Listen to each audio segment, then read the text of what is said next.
Every bartender should know a little bit about the basics of wine. This will go a long way in educating your guests and offering them the best experience possible. Most people know the basic differences between a red and a white, but as a bartender, it's important to know the wine types and varietals. Wine is made in virtually every country in the world. These countries are often referred to as Old World or New World. Old World consists of regions with long histories of wine production, such as Europe and parts of the Mediterranean. Some of the most well-known Old World wine regions include France, Italy, and Germany. New World is used to describe newer wine-producing regions, such as the United States, Australia, and Chile. There are over 1,300 confirmed wine varieties in the world. Most wines are named in two ways: for their grape variety or for the place where the grapes grew. They are classified by the type of grapes used to make the wine, where the grapes are grown, and the process the winemaker goes through to produce the wine.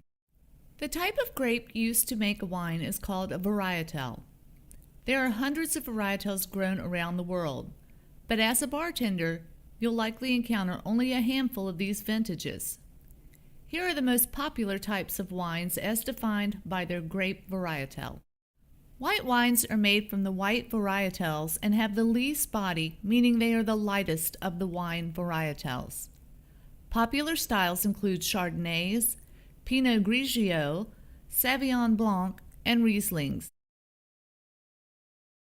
Red wines are made from red, blue, black, and purple varietals. Most grapes have a colorless juice, so to make red wine, the grape skins remain intact during the fermentation process. Popular red wines include Cabernet Sauvignon, Chianti, Merlot, Pinot Noir, and Zinfandels. Good news is that studies have shown that there is a link between drinking red wine and good heart health. The latest findings show drinking red wines moderately can have many health benefits. Rosé wines are pink in color and may be referred to as pink or blush wines. Rosés are made from dark varietals, but they don't turn completely red because the grape skins are removed from the juice hours after contact. Rosés can also be made by blending together white and red wines.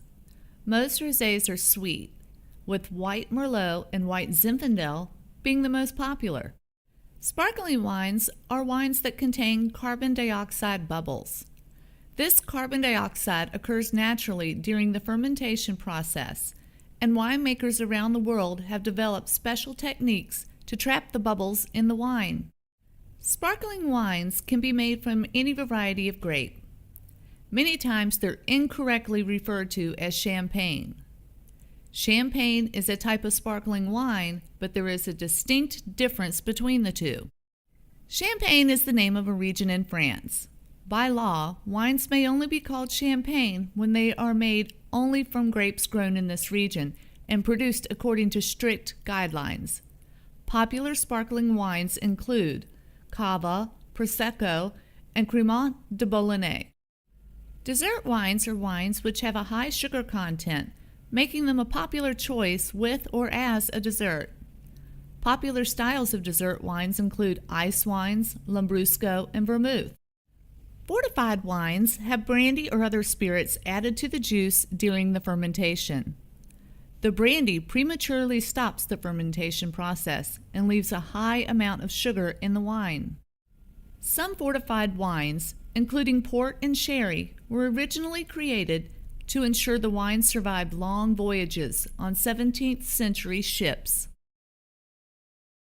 Those are some of the most commonly encountered wine varietals, but the world of wine is vast, and there are distinct professionals that work only with wines, called sommeliers. Being a sommelier involves much more than uncorking and pouring a fine wine. Sommeliers often help develop a restaurant's wine list and are responsible for ordering as well as the proper storage of the wine inventory. There are no required courses of education to become a wine sommelier, but there are a number of certification levels available. The best way to learn about wine is to taste it. Learning about wine is no different than learning to really appreciate music or art, in that the pleasure you receive is proportionate to the effort you make. The more you fine-tune your wine tasting sensory abilities, the better you're able to understand and explain the nuances and details to your customers. The time and effort invested in training your palate is very rewarding and a whole lot of fun.